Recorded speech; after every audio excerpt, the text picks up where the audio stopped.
Hadirin yang dimuliakan Allah Subhanahu wa taala. Kemudian yang keenam, kata Ibrahim ibnu Adham Abu Ishaq, sebab tertolaknya doa itu, qultum nakhafun nar, engkau mengaku, engkau berkata kami takut kepada neraka.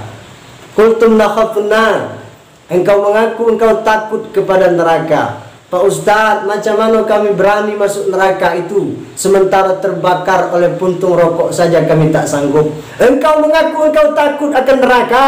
Engkau mengaku bahwa kakimu tak kuat dibakar di neraka. Engkau mengaku bahwa matamu tak akan sanggup ditombak oleh tombak neraka. Tapi engkau gadaikan dirimu justru dengan perbuatan-perbuatan yang menjerumuskan engkau ke neraka. Hari ini engkau masih bangga melakukan perzinahan. Hari ini engkau masih bangga dengan miras di tangan. Hari ini engkau memaki ulama-ulama yang menyampaikan kebenaran. Hari ini engkau menolak sunnah Rasulullah, menolak ajaran agama Islam yang disampaikan oleh mubalik-mubalik yang tulus dan ikhlas. Engkau mengaku takut kepada neraka, tapi engkau tak mau mengikuti sunnah Rasulullah. Engkau tak mau mendengarkan ceramah agama. Engkau tak mau lagi mendengarkan siraman rohani, tapi justru engkau bangga melihat sesuatu yang bukan menjadi hakmu. Engkau bangga mengganggu kehidupan orang lain. Engkau bangga memfitnah sana dan sini sehingga menjerumuskan dirimu kepada neraka itu. Seakan-akan ketakutan itu hanya di lisanmu saja, sementara hatimu sendiri tak pernah takut akan bahaya neraka itu.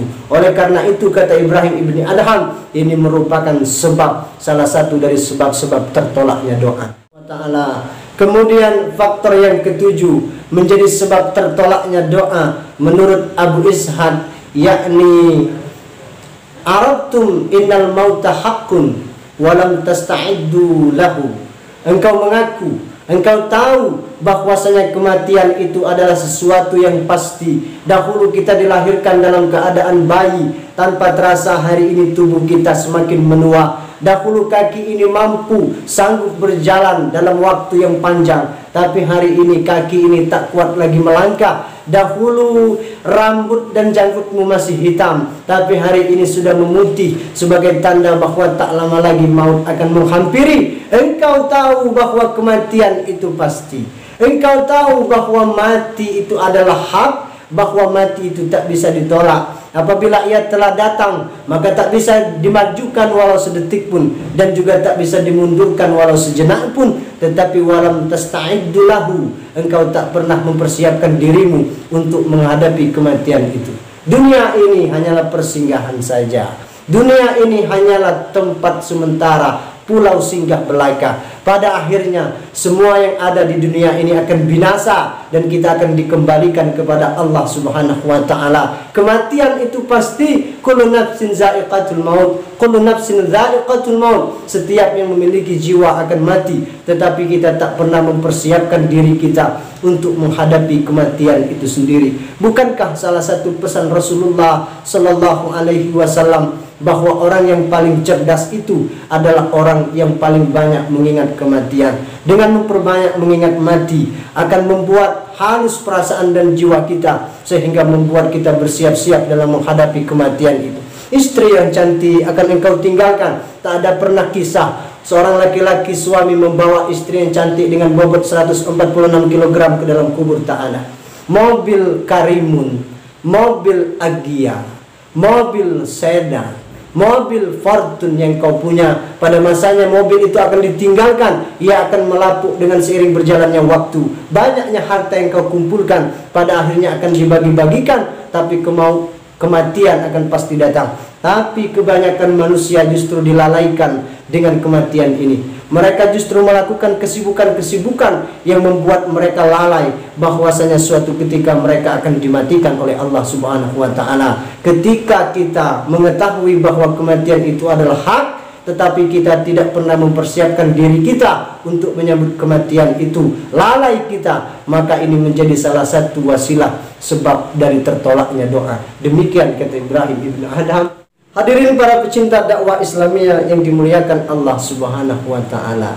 Kemudian perkara yang kedelapan yang menyebabkan tertolaknya doa, ishtaghaltum bi'uyubi ikhwanikum wa nabathtum uyubakum. engkau lebih disibukkan dengan aib saudara, dan engkau melupakan menghilangkan aibmu sendiri. Engkau melupakan bahwa sesungguhnya dirimu memiliki aib. Lebih disibukkan dengan aib orang lain. Ketika menyampaikan aib orang lain, dia begitu bersemangat. Keretakan rumah tangga orang menjadi viral di semua televisi media lokal mainstream. Berita-berita tentang keburukan orang menjadi viral, lebih senang kita tonton daripada kita berintrospeksi diri, mengenali aib-aib kita sendiri. Kita mengetahui bagaimana aib kita. Kita harusnya lebih tahu aib kita daripada kita mengetahui aib orang lain. Maka pada hari ini lihatlah bagaimana kita banyak melihat di tempat-tempat nongkrong, orang lebih senang membicarakan aib orang lain, sementara kita melupakan bahwasanya diri kita ini penuh dengan aib, penuh dengan kesalahan, penuh dengan kelemahan, penuh dengan kebobrokan, yang harusnya aib kita lah yang lebih dahulu kita kenali, sehingga membuat kita berusaha keras di hadapan Allah bagaimana supaya aib-aib kita ini ditutupi oleh Allah Subhanahu wa taala. Orang yang bijak adalah orang yang banyak mengenali aibnya dan dia melupakan keberadaan aib orang lain. Karena sesungguhnya siapapun diri kita, apakah ia ustadz, apakah ia ulama, ataukah ia seorang kiai, rakyat jelata, seorang petani, seorang pengusaha, hatta hufaz Quran, sesungguhnya kita tak terlepas dari aib dan kekurangan. Man talaba akhan bila aibin, dalam kata mutiara berbahasa Arab yang di pondok-pondok pesantren lebih dikenal dengan pelajaran mahfuzat, man talaba akhan bila aibin baqiya bila akhin. Barang siapa yang mencari seorang saudara yang tak punya aib, maka selamanya ia tak akan pernah punya saudara. Barang siapa yang mencari pasangan hidup tak punya aib, maka selamanya ia tak akan pernah punya pasangan hidup. Barang siapa yang mencari teman yang tak pernah punya kekurangan, maka selamanya ia tak akan pernah punya teman. Barang siapa yang mencari keluarga yang tidak memiliki kekurangan, tidak memiliki aib, maka selamanya ia akan hidup sendiri tanpa keluarga. Oleh karena itu, setelah menyadari bahwa kita semuanya penuh kekurangan, maka antara muslim yang satu dengan muslim yang lain, kita saling menutupi kekurangan itu.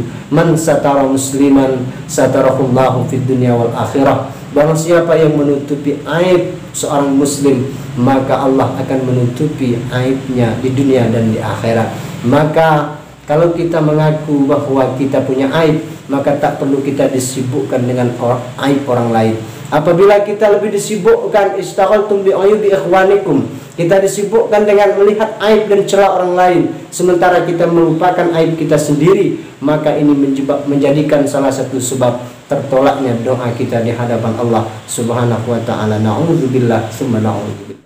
Hadirin yang dimuliakan Allah Subhanahu wa taala, kemudian hal perkara yang kesembilan yang menyebabkan tertolaknya doa menurut Ibrahim ibni Adham, akaltum ni'mata rabbikum, kata Abu Ishaq, akaltum ni'mata rabbikum walam tashkuruha, engkau memakan nikmat Allah, engkau menikmati nikmat Allah, engkau makan dari rezeki yang diberikan oleh Allah Subhanahu wa taala, engkau merasakan nikmat Allah, badan engkau Allah sehatkan, matamu Allah sehatkan, kakimu Allah sehatkan, suaramu Allah jelaskan, Allah lantangkan, kemudian Allah beri engkau minum gratis, Allah berikan engkau nafas gratis, Allah berikan engkau detak jantung gratis, Allah sehatkan kupingmu gratis. Setiap hari dari engkau bangun tidur sampai engkau tertidur lelap, nikmat Allah tak pernah berhenti Allah berikan kepadamu. Walam tashkuruha, kata Ibrahim ibni Adham,